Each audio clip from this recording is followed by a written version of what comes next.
Ayo berinvestasi akhirat, bangun rumahmu di surganya. Sempurnakanlah ibadah Anda dengan beramal jariah yang pahalanya tidak terputus hingga akhir kiamat dengan ikut berdonasi untuk pembangunan Masjid Agung Al-Akbar Kota Sorong.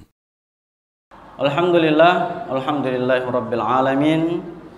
Assalatu wassalamu ala Rasulillahi sayyidil mursalin wa imamil muslimin wa ala alihi wa sahbihi wa man tabi'ahum bi ihsanin ila yaumiddin. Amma ba'du. Ibu-ibu sekalian, para orang tuaku yang saya muliakan. Pertama-tama kita patut bersyukur kepada Allah Subhanahu wa taala karena alhamdulillah masih terus dan terus kita diberikan kenikmatan oleh Allah Subhanahu wa taala. Hati-hati ibu-ibu sekalian, jangan sampai kita tidak bersyukur karena bisa jadi kenikmatan yang kita rasakan hari-hari ini kelak nanti di hari kemudian akan berubah menjadi azab yang sangat perih. Saya kira ayatnya sudah kita hafal semua ya. La in syakartum la azidannakum wa la in kafartum inna azabi lasyadid. Siapa yang bersyukur terhadap nikmat-nikmatku, maka aku akan menambahkannya.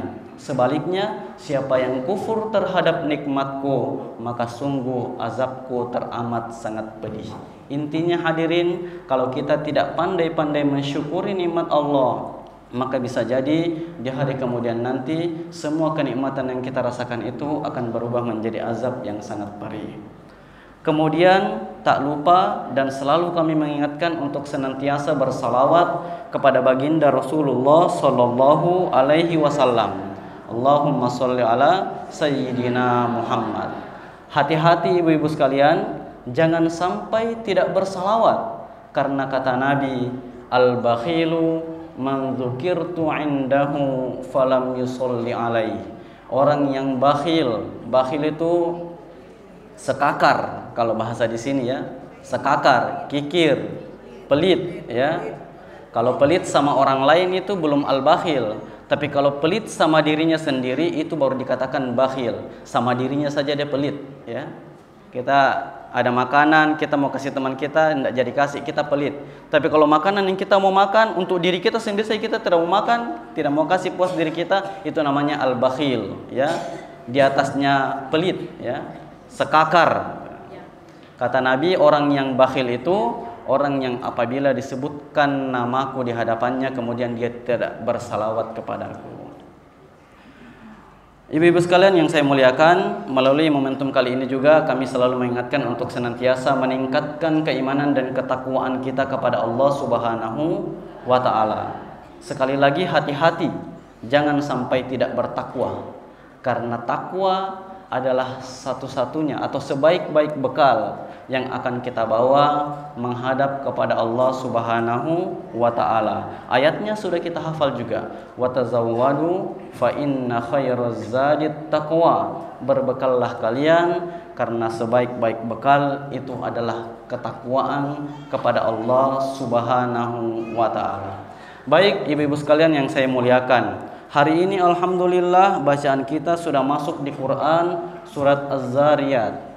Terakhir kami berjumpa dengan ibu-ibu sekalian masih di surat Az-Zukhruf. Kalau tidak salah itu di semester lalu ya saya. Nah, hari ini kita berjumpa sudah berada di Quran surat Az-Zariyat. Ibu-ibu sekalian, perlu diketahui bahwa Quran surat Az-Zariyat ini adalah termasuk golongan surat Makkiyah. Sebagaimana yang pernah kami jelaskan bahwa surat-surat di dalam Al-Quran itu ada dua saja modelnya. Kalau bukan surat Madaniyah, yaitu surat Makkiyah. Surat Madaniyah itu adalah surat-surat yang turun ketika Nabi telah hijrah ke Madinah. Sedangkan surat Makkiyah adalah surat-surat yang turun ketika Nabi masih berada di kota Mekkah ya. Jadi bacaan kita adalah Quran surat Az-Zariyat termasuk golongan surah-surat Makkiyah. Surat Makkiyah ibu-ibu sekalian mempunyai ciri khas. Apa ciri khasnya? Biasanya itu ayatnya pendek-pendek ya. Surat Makkiyah itu ayatnya pendek-pendek. Yang kedua, surat Makkiyah itu belum membicarakan tentang hukum-hukum. Karena di sini posisinya Nabi belum hijrah. Nabi masih di Mekah, Islam baru berkembang, maka surat-surat yang ada di Makkiyah ini itu masih kemudian membahas tentang akidah, tentang Quran, tentang Nabi kita Rasulullah yang diutus oleh Allah, tentang hari kiamat, surga, neraka, dan lain sebagainya dan lain sebagainya. Belum membicarakan tentang masalah sholat 5 waktu, puasa di bulan Ramadan, zakat, dan lain sebagainya dan lain sebagainya. Jadi surat-surat Makkiyah itu masih fokus membahas tentang itu. Persis seperti yang akan kita kaji pada kesempatan yang berbahagia ini. Coba kita lihat di ayat satunya. Wadh-dhariyati dharwa. Ayat kedua, falhamilati wiqra. Ayat ketiga, faljariyati yusra. Dan ayat keempatnya, falmuqassimati amra. Allah Subhanahu wa taala memulai surat ini dengan kalimat sumpah. Saya ulangi, Allah memulai surat ini dengan kalimat sumpah, ya. Wawul qasam, ya, yaitu huruf sumpah. Waw sumpah, wallahi demi Allah, ya. Wallaili demi malam, wadduha demi waktu duha. Sama seperti di sini, wadh-dhariyati dharwa, demi angin yang menerbangkan debu dengan sekencang-kencangnya, ya. Demi angin yang menerbangkan debu dengan sekencang-kencangnya. Kemudian ayat keduanya, falhamilati wiqra, dan awan yang mengandung hujan, ya. Kemudian yang ketiga, faljariyati yusra, demi kapal-kapal yang berlayar dengan mudah. Kemudian yang keempat, falmuqassimati amra, dan malaikat-malaikat yang membagi-bagi urusan. Ini Bapak Ibu sekalian yang ada di Quran kita itu salah satu dari sekian banyak penafsiran terkait dengan Quran surat Az-Zariyat ayat 1 sampai 4, ya. Mayoritas ulama menafsirkan seperti yang kita baca hari ini. Tetapi di luar daripada itu ada juga yang mengatakan bahwa yang dimaksud atau yang dibicarakan dalam ayat wadh-dhariyati dharwa ini adalah malaikat-malaikat, ya.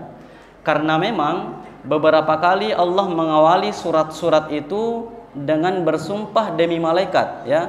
Wal mursalati, demi malaikat-malaikat, wan nazi'ati, demi malaikat-malaikat juga.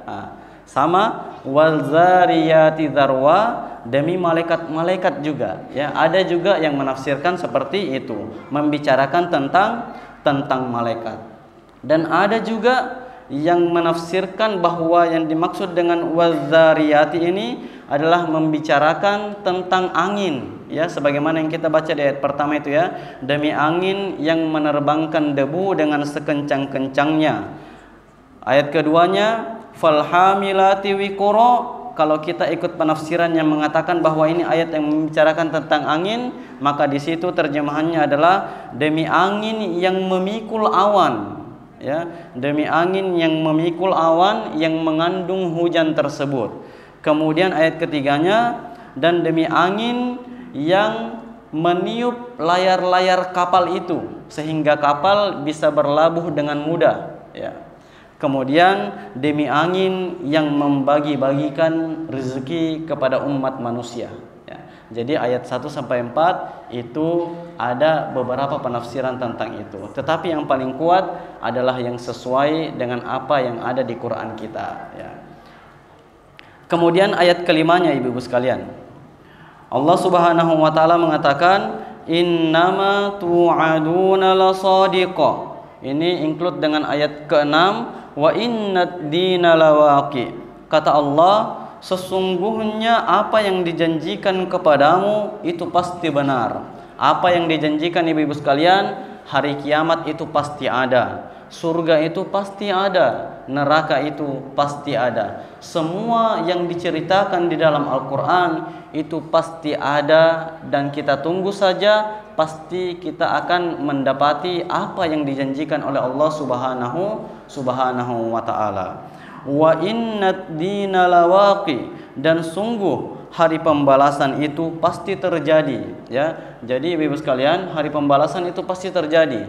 Orang yang kemudian beramal banyak amalnya ketika hidup di dunia, kelak nanti di hari kemudian balasannya adalah surga. Orang yang sebaliknya lebih banyak amal salahnya dibandingkan amal solehnya, ya, nanti kelak di hari kemudian balasannya adalah neraka. Intinya hari pembalasan itu pasti akan terjadi. Ibu-ibu sekalian, kenapa kemudian di ayat kelima dan keenam ini Allah tegaskan seperti itu, bahkan dimulai dengan sumpah-sumpah sebelumnya? Karena memang pada waktu itu Islam baru berkembang, banyak orang yang mengolok-olok Rasulullah SAW, banyak orang yang mengejek-ngejek Al-Quran, ya. Kalau memang betul, kapan kira-kira kiamat? Kalau memang betul, kapan kira-kira bagaimana itu surga? Pokoknya diejek-ejek lah, ya. Diejek-ejek tentang apa-apa yang Rasulullah sampaikan melalui Al-Quran, ya. Oleh karenanya Allah tegaskan seperti itu. Kemudian selanjutnya Ibu sekalian, di ayat yang ke-7 Allah bersumpah lagi, ya. Allah bersumpah kali ini menggunakan kalimat was-sama'i dzatil hubuk, ya, dan demi langit yang mempunyai jalan-jalan. Apa yang dimaksud dengan jalan-jalan? Ada yang mengatakan bahwa kan planet banyak, ya, itu beredar sesuai dengan garis orbitnya, sesuai dengan porosnya. Ada yang mengatakan bahwa itulah yang dimaksud dengan jalan-jalan yang di ayat 7 ini, ya. Was-sama'i dzatil hubuk. Tetapi ada juga yang mengatakan bahwa yang dimaksud dengan was-sama'i dzatil hubuk itu adalah benda-benda langit, ya. Ada bintang, ada planet-planet, bulan, matahari, meteor dan lain sebagainya yang kesemuanya itu tersusun, tersulam dengan rapi, ya. Jadi ada yang mengatakan seperti itu. Apa yang ingin Allah sampaikan setelah sumpah demi langit ini? Innakum lafi qawlim mukhtalif. Sungguh kamu benar-benar dalam keadaan yang berbeda pendapat, ya. Jadi Allah mengatakan orang-orang Makkah pada waktu itu, khususnya orang-orang yang belum memeluk Islam, belum ikut kepada Rasulullah SAW, itu adalah orang-orang yang sungguh berbeda pendapat, ya. Bahasa lainnya itu plin-plan, ya. Ada yang mengatakan Rasulullah itu penyair lah, ada yang mengatakan bahwa Rasulullah itu tukang sihir. Jadi mereka itu tidak kompak, ya, tidak kompak dalam menjas seseorang, ya. Selalu berubah-ubah itu. Makanya di sini dalam pendapat mereka itu kata Allah, mereka benar-benar dalam keadaan berbeda-beda pendapat, ya. Sedikit-sedikit bilang lain lagi, sedikit-sedikit bilang lain lagi, sedikit-sedikit bilang lain lagi. Pokoknya tidak tentu, ya. Menuduh seseorang itu tidak jelas, ya, dan belum tentu apa yang mereka tentukan. Kemudian ayat 9-nya yufaku anhu man ufik, ya. Dipalingkan darinya Al-Quran dan Rasulullah orang-orang yang dipalingkan. Oleh karena mereka tidak mau ikut kepada Rasulullah, oleh karena mereka tidak mempercayai apa yang disampaikan oleh Rasulullah berupa Al-Quran, maka mereka dipalingkan dari kebenaran itu, ya. Ya, mereka dipalingkan. Qutilal khurrasun, terkutuklah orang-orang yang banyak berdusta. Ya, siapa itu orang-orang yang banyak berdusta? Di ayat 11 dijelaskan alladzina hum fi ghamratin sahun, yaitu orang-orang yang terbenam dalam kebodohan dan kelalaian mereka, ya. Yang dimaksud orang-orang yang terbenam dalam kebodohan dan kelalaian mereka itu apa, ya? Bayangkan ibu-ibu sekalian, orang-orang dahulu itu hidup di zaman Nabi, ketemu dengan Nabi, berjumpa dengan Nabi, setiap hari malah berjumpa dengan Nabi, tapi tidak melihat kebenaran yang disampaikan oleh Rasulullah SAW. Itu yang dimaksud dengan mereka terbenam dalam kebodohan mereka, dalam kelalaian mereka. Orang-orang yang hidup setelahnya begitu banyak yang rindu dengan Rasulullah, begitu banyak yang ingin berjumpa dengan Rasulullah, akan tetapi tidak memiliki kesempatan untuk itu, tetapi masih terus berpegang teguh, beriman kepada apa yang dibawa oleh Rasulullah. Orang-orang dahulu hidup dengan Nabi, berjumpa dengan Nabi di zamannya Nabi, tapi mereka tidak melihat cahaya yang dibawa oleh Rasulullah sallallahu alaihi wasallam. Itulah mereka dikatakan bahwa alladzina hum fi ghumratin sahun. Mereka itulah orang-orang yang terbenam dalam kebodohan dan kelalaian mereka. Sudah jelas-jelas ada kebenaran di depan matanya, tapi dia tidak mau mengikuti kebenaran itu. Lanjut ayat 12. Yas'aluna ayyana yaumuddin. Ini mereka berkata, ya. Mereka berkata atau mereka bertanya, kapankah hari pembalasan itu? Ya. Ini bentuk ejek-ejekan, ya. Bentuk ejekan ini. Kapan? Katanya ada hari pembalasan. Kapan itu hari pembalasan? Katanya ada azab. Mana azab? Selalu seperti itu, mengolok-olok, bikin jengkel, ya. Bikin jengkel kalau bahasa kita, ya, bikin jengkel. Pokoknya tanya-tanya terus. Pancing-pancing begitu, ya. Kemudian dijelaskan bahwa yaumahum 'alan nari yuftanun, hari pembalasan itu adalah ketika hari engkau akan dibakar atau diazab di dalam api neraka. Allah kemudian langsung menjawab bahwa hari pembalasan itu pasti akan terjadi. Kapan terjadinya? Ketika engkau sudah dibakar di dalam api neraka. Jadi ini untuk orang-orang yang senantiasa mengejek-ngejek, senantiasa bertanya tentang kapan itu hari kiamat, kapan itu hari pembalasan, ya. Rasulullah ketika ditanya oleh para sahabat kapan itu hari kiamat, Rasulullah mengatakan yang bertanya tidak lebih tahu daripada yang ditanya, karena yang bertanya itu hari adalah malaikat Jibril alaihi salatu wassalam. Dzuqu fitnatakum hadzal ladzi kuntum bihi tasta'jilun. Dikatakan kepada mereka, rasakanlah azabmu ini. Inilah azab yang dahulu kamu minta agar disegerakan. Jadi kata Allah, ya, kata Allah di ayat 13 tadi itu, hari pembalasan itu ketika engkau dibakar di dalam api neraka. Kemudian di ayat 14 ditegaskan lagi bahwa rasakanlah inilah azab yang ketika di dunia itu kamu sering tanya-tanya, ya. Kapan hari kiamat? Kapan itu azab? Mana itu azab? Kata Allah, rasakanlah, ya, rasakanlah apa yang dahulu kamu selalu minta untuk disegerakan, apa yang dahulu kamu sering tanya-tanya, sekarang rasakanlah itu, ya. Jadi ibu sekalian, kalau nanti hadir kemudian, karena ini diceritakan di dalam Al-Quran, akan ada kejadian-kejadian seperti ini yang akan kita dapati. Bapak ibu sekalian yang saya muliakan, kemudian kita lanjut ke ayat 15. Di ayat 15 ini berbicara tentang surga, ya. Kalau tadi berbicara tentang hari pembalasan dan lain sebagainya, ayat ke-15 ini berbicara tentang surga. Kata Allah, innal muttaqina fi jannati wa uyun. Sesungguhnya orang-orang yang bertakwa itu berada di taman-taman surga, ya. Jadi orang-orang yang bertakwa itu berada di taman-taman surga, ya. Jadi di mukaddimah tadi kan kita sampaikan, hati-hati jangan sampai kita tidak bertakwa, karena takwa adalah merupakan sebaik-baik bekal untuk kita bisa menghadap kepada Allah Subhanahu wa taala. Betul, di ayat ke-15 kemudian disampaikan bahwa taman-taman surga itu ternyata hanya untuk orang-orang yang bertakwa, ya. Taman-taman surga, saya ulangi, ternyata hanya untuk orang-orang yang bertakwa. Siapa itu orang-orang yang bertakwa? Dijelaskan di ayat berikutnya ibu-ibu sekalian. Akhidhina ma atahum rabbuhum. Sesungguhnya orang-orang mereka mengambil apa yang diberikan Tuhan kepada mereka, ya. Mereka mengambil apa yang diberikan Tuhan kepada mereka, ya. Akhidhina ma atahum rabbuhum. Ya. Di sini menggunakan kata-kata mengambil, ya. Menggunakan kata-kata mengambil. Ada yang menjelaskan bahwa yang kita ambil itu betul-betul memang kita ambil menggunakan tangan kita, ya. Ada juga kenikmatan-kenikmatan yang kita ambil itu hanya melalui pandangan yang sangat bagus, pendengaran bunyi-bunyi dan lain sebagainya yang sangat indah, ya. Jadi mengambil di sini ada dua penafsiran. Betul-betul mengambil secara fisik apa yang kita mau ambil di dalam surga. Yang kedua, mengambil yang dimaksud di sini seperti kita melihat pemandangan-pemandangan yang indah, itu merupakan nikmat dari Allah Subhanahu wa taala. Seperti suara-suara yang indah ya, yang kita dengar, itulah yang dimaksud dengan akhidina ma atahum rabbuhum, mereka mengambil apa yang Allah Subhanahu wa taala berikan kepada mereka ya.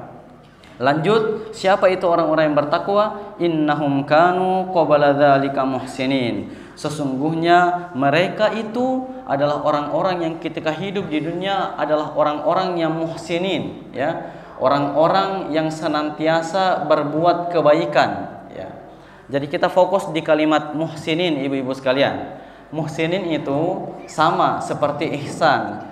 Apa itu ihsan? Ihsan adalah ya, kita beribadah seolah-olah kita melihat Allah Subhanahu wa taala. Ya, ini ihsan ya. Ihsan adalah kita beribadah seolah-olah kita melihat Allah Subhanahu wa taala.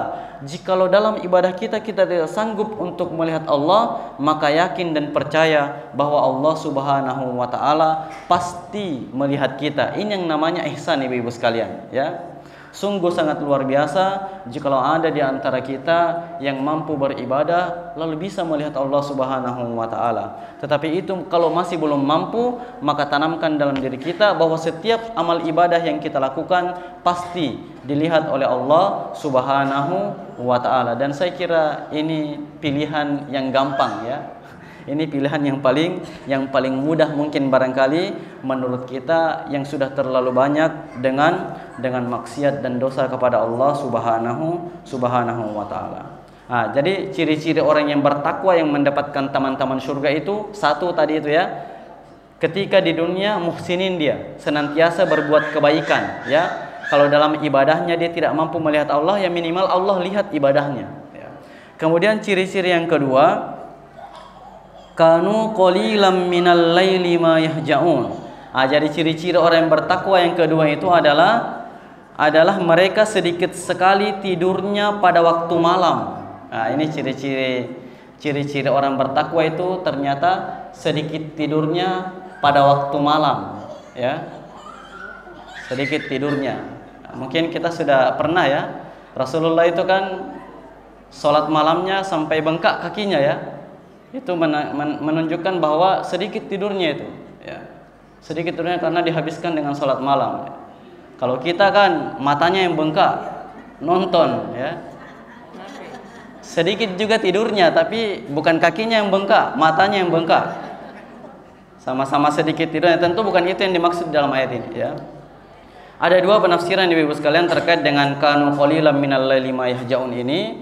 Yang pertama, memang orang yang sedikit tidurnya, artinya orang yang sedikit tidurnya dia manfaatkan malamnya itu dengan beribadah, entah itu sholat malam, entah itu zikir, membaca Al-Quran dan lain sebagainya. Tapi ada juga penafsiran yang mengatakan bahwa yang dimaksud dengan sedikit di sini dia bangun sholat walaupun hanya sedikit saja ya. Ada yang mengatakan sedikit tidurnya, ada juga yang mengatakan bahwa dia bangun sholat walaupun hanya sedikit saja, walaupun hanya 1 rakaat saja umpamanya, ya witir, walaupun hanya mungkin cuma 2 rakaat saja, ya. Dia memang bangun tapi sedikit, ya, sedikit saja sholatnya, ya. Tapi yang penting dia ini kanu qalilan minal laili ma yahjaun. Kalau dia ikut penafsiran yang kedua ya aman lah ya. Kalau penafsiran pertama ya mungkin agak berat kalau kita ya kerja siang capek ya, malam masak dan lain sebagainya, itu untuk bangun malam lama-lama sedikit tidurnya kayaknya agak susah ya, agak susah. Maka ya paling minimal kita pilih pendapat yang kedua lah ya. Dia bangun sedikit saja, meskipun sedikit saja sholatnya ya, bukan sedikit tidurnya tapi sedikit sholatnya ya. Ada guyonan itu ya, antara Nabi dengan umatnya itu kan beda sedikit ya. Kalau Nabi sedikit tidurnya, umatnya sedikit-sedikit tidur. Nabi sedikit makannya, umatnya Nabi itu sedikit-sedikit makan. Nabi sedikit saja belanjanya, kalau umatnya Nabi sedikit-sedikit belanja.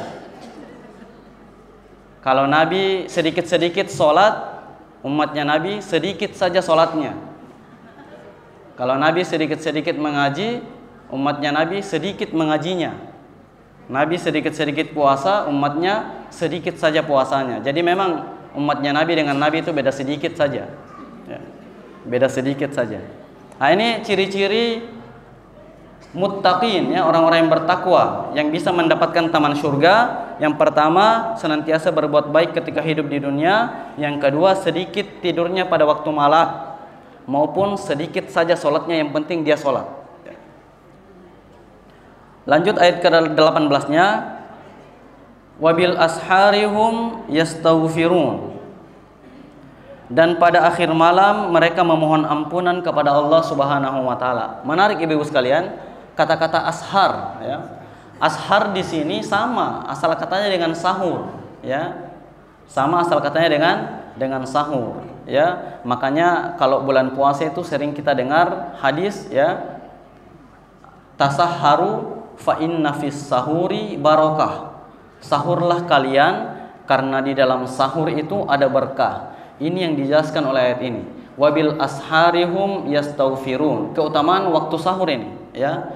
Jadi pada waktu sahur itu kita diperintahkan untuk senantiasa beristighfar kepada Allah Subhanahu wa taala, memohon ampun kepada Allah Subhanahu wa taala. Kapan waktu sahur itu? Ya, sekitar 10 sampai 15 menit sebelum masuk waktu subuh, ya.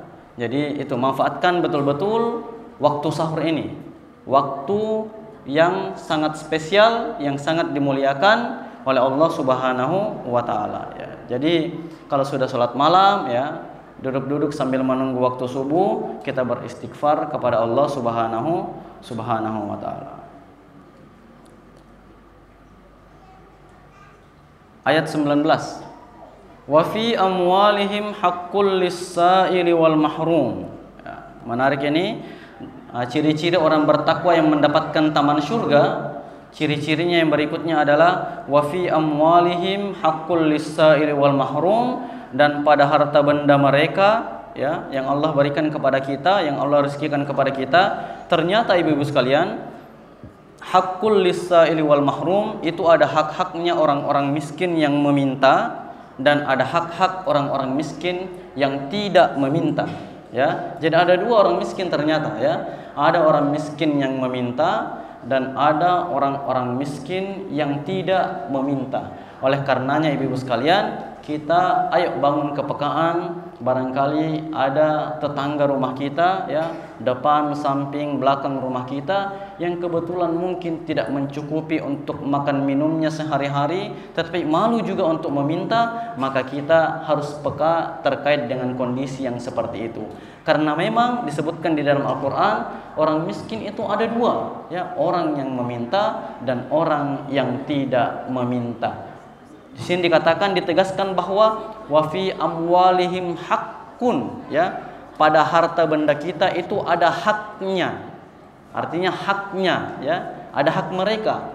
Entah itu mereka minta maupun mereka tidak minta. Inilah ciri-ciri orang-orang yang bertakwa itu, ibu sekalian, yang akan mendapatkan innal muttaqina fi jannati wa uyun, yang akan mendapatkan taman-taman surga. Ya, minimal 4 itu ibu-ibu sekalian. Senantiasa berbuat baik, kemudian sedikit tidurnya pada waktu malam, atau sedikit saja sholatnya, yang penting dia sholat pada waktu malam. Di waktu sahur itu dia senantiasa berzikir, beristighfar kepada Allah. Kemudian pada harta bendanya dia sadar kalau ada haknya orang miskin yang meminta dan ada haknya orang miskin yang tidak meminta.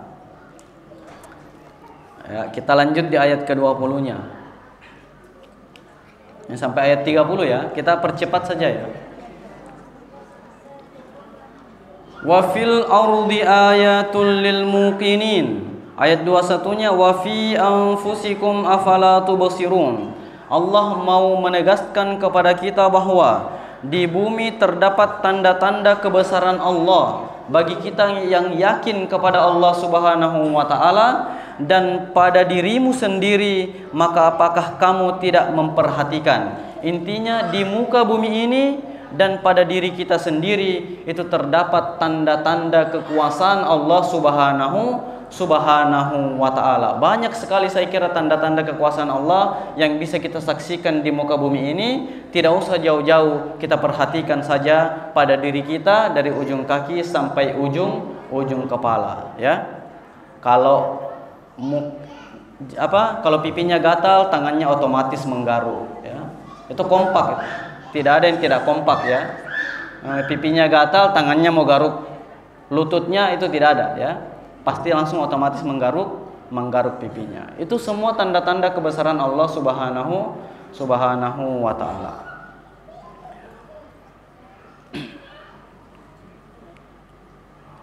Wa fis sama'i rizqukum wa ma tu'adun, dan di langit terdapat sebab-sebab rezekimu dan apa yang dijanjikan kepadamu, ya. Jadi di langit itu terdapat sebab-sebab rezeki kita. Nah, di sini ada dua juga penafsiran. Ada yang mengatakan bahwa yang dimaksud dengan apa yang di langit merupakan sebab rezeki kita itu adalah hujan, ya. Karena memang kalau turun hujan itu berkah, ya. Hujan itu adalah berkah, dan dijelaskan dalam Quran surat Nuh itu, ya. Faqultu astaghfiru rabbakum innahu kana ghaffara yursilis samaa 'alaikum midrara wa yumdidukum bi amwali wa banin, ya. Jadi ketika kita beristighfar memohon ampun kepada Allah, maka Allah Subhanahu wa taala akan menurunkan hujan. Dengan hujan itu Allah Subhanahu wa taala akan melipat gandakan rezeki kita, akan melipat gandakan harta kekayaan kita, ya. Jadi ini penafsiran pertama, wa fis sama'i rizqukum wa ma tu'adun, yang dimaksud dengan sebab-sebab rezeki yang ada di langit itu adalah hujan. Ada juga yang mengatakan bahwa yang dimaksud dengan sebab-sebab rezeki yang ada di langit itu karena memang rezeki kita sudah ditulis di Lauhul Mahfuz, ya. Ada yang mengatakan seperti itu. Kemudian yang selanjutnya, fa rabbis sama'i wal ard innahu lahaqqum mithla ma annakum tantiqun, maka demi Tuhan langit dan bumi, sungguh apa yang dijanjikan itu pasti terjadi seperti apa yang kamu ucapkan, ya. Jadi intinya ibu-ibu sekalian, ya, semua itu pasti akan terjadi sebagaimana mulut kita kalau bicara ini, ya. Kalau mulut saya mau bicara, saya mau umroh, pasti saya tidak salah bilang karena mulut saya sudah bilang saya mau umroh, ya. Beda pendengaran kita itu kadang-kadang salah-salah dengar, ya. Kadang bilang saya mau umroh, dia dengarnya dia yang mau umroh, ya. Itu salah-salah dengar. Mata kita juga itu kadang-kadang salah-salah melihat. Tapi kalau mulut kita itu sudah tidak salah lagi karena kita yang mengucapkan dan pasti benar apa yang kita ucapkan. Sama seperti ini, ya, semua itu pasti akan terjadi, apa yang Allah janjikan pasti akan terjadi sebagaimana apa yang kita ucapkan itu, ya. Kalau telinga dan mata itu mungkin bisa salah mendengar, bisa salah melihat, tetapi kalau mulut tidak mungkin untuk salah mengucapkan sesuatu, ya.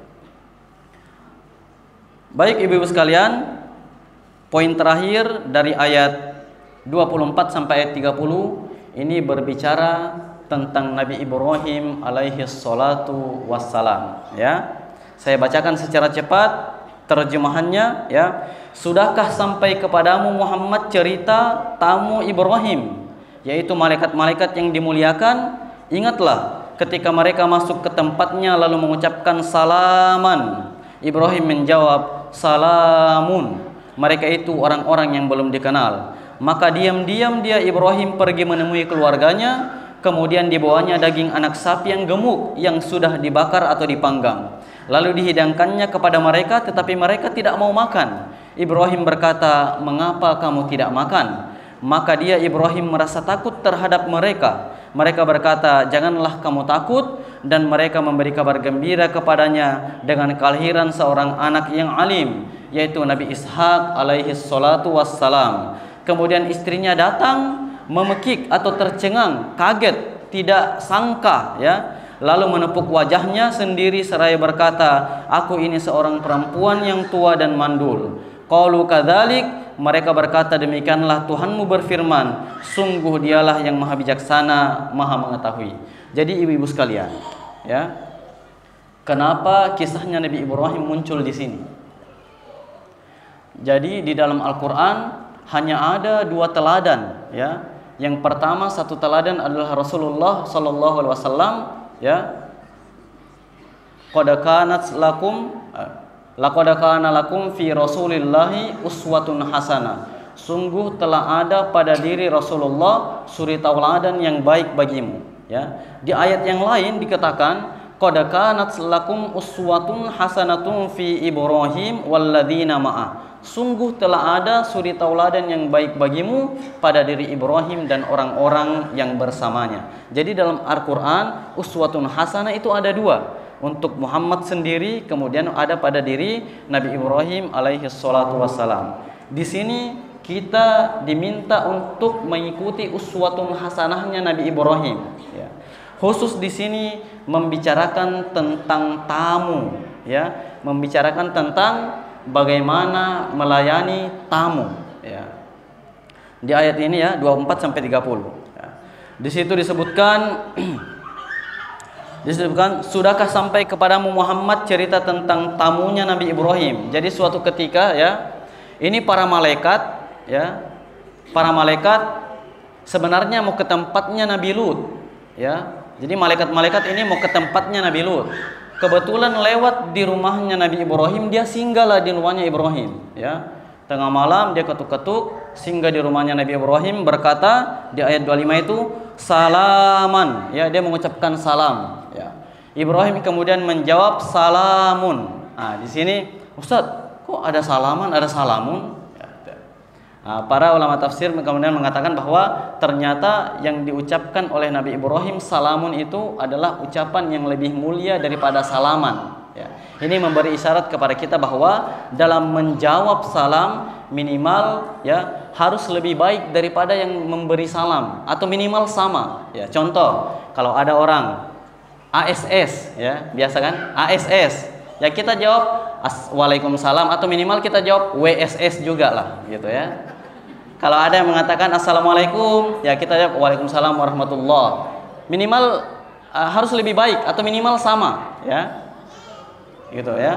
Kalau yang mengatakan Assalamualaikum warahmatullahi wabarakatuh, ya sudah jawab sama, Waalaikumsalam warahmatullahi wabarakatuh. Ini yang dicontohkan oleh Nabi Ibrahim. Salaman kemudian dijawab dengan salam yang lebih baik, yaitu salamun, ya. Nah, ketika kemudian saling menjawab salam, ya, padahal Ibrahim tidak mengenal orang-orang ini. Malaikat datang dalam bentuk wujud manusia, ya. Ibrahim tidak kenal, tapi karena kebiasaan Ibrahim dalam memuliakan tamunya, ya, dia tahu orang ini bukan dari daerah sini, ya. Ini orang ini kalau dari mukanya saya baru lihat, kayak Ibu Haji tadi, ya. Ustaz, dari tahun berapa di sini? 2014. Saya baru lihat. Nah, gitu. Berarti artinya saya bukan orang kompleks ini, ya. Bukan orang kompleks ini. Sama Nabi Ibrahim kedatangan tamu bukan orang kompleks itu. Ini pasti tamu dari jauh ini, gitu. Dari Jadi tamu dari jauh, disuruhlah masuk, ya. Disuruhlah masuk. Ketika masuk, ini adab-adabnya, ibu-ibu sekalian, ya. Suruh masuk. Nabi Ibrahim di situ kemudian dijelaskan di ayat 26. Faragha ila ahlihi faja'a bi ijlin sanim. Maka diam-diam Nabi Ibrahim pergi ke belakang, ya. Jadi diam-diam. Mungkin sementara bicara-bicara, tiba-tiba Nabi Ibrahim tidak ada. Tamunya Nabi Ibrahim. Itu dia diam-diam, sembunyi-sembunyi pergi ke belakang, ya, untuk menyiapkan hidangan. Kenapa diam-diam, ibu-ibu sekalian? Karena ada juga tamu, ya, ada juga tamu itu. Ketika kita persilakan duduk, terus kita berdiri mau ke belakang, pasti tamunya, tidak usah repot-repot aja, biasa begitu. Nabi Ibrahim tidak mau dikatakan seperti itu, ya, makanya dia sembunyi-sembunyi ke belakang, ya. Dia sembunyi-sembunyi ke belakang. Kemudian dia lihat persediaan tidak ada apa-apa di dapur. Dia lihat di kandangnya ada anak sapi. Dia sembelih cepat-cepat, panggang, ya. Dia panggang langsung kemudian dia hidangkan di atas meja, ya. Karena memang yang paling cepat itu dipanggang, ya. Kalau mau dikari lagi lama, ya, Bu, ya. Kita cari bumbu-bumbunya lagi susah, ya. Jadi yang paling cepat itu dipanggang, memang dipotong, dikuliti langsung dipanggang. Itu yang paling cepat, ya. Kalau mau dikari lagi, mau disate lagi apa, terlalu lama. Nanti tamunya keburu pulang, makanan sudah jadi, tamu sudah pulang. Jadi itu yang paling cepat, kemudian dihidangkanlah di atas meja. Ketika dihidangkan, ibu-ibu sekalian, tamunya tidak makan ternyata, ya. Tamunya tidak makan. Kenapa tamunya tidak makan? Karena tamunya adalah para malaikat, ya. Malaikat tidak butuh itu. Malaikat tidak butuh itu. Jadi tidak makan. Kalau Nabi Ibrahim takut, ini tamu ini tidak makan. Kambing segar, masih anak, masih empuk, ya, baru dibakar, tidak makan. Kalau kita kan beda, ya, bukan tidak makan, ya. Bahkan makan kadang bungkus juga.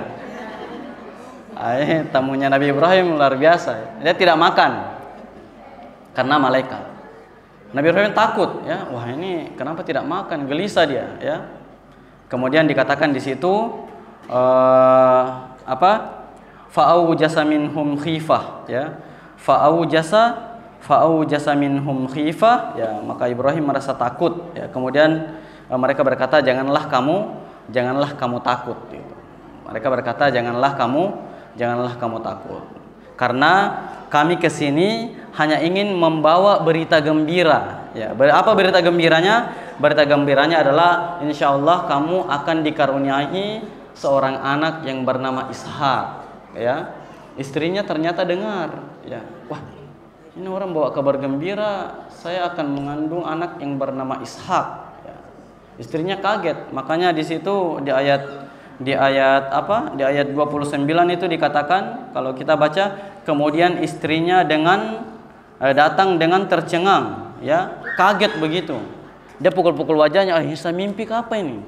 Tiba-tiba ada kabar datang saya akan hamil, padahal di situ dijelaskan bahwa saya ada perempuan yang tua lagi mandul, ya. Jadi ini mimpi kah?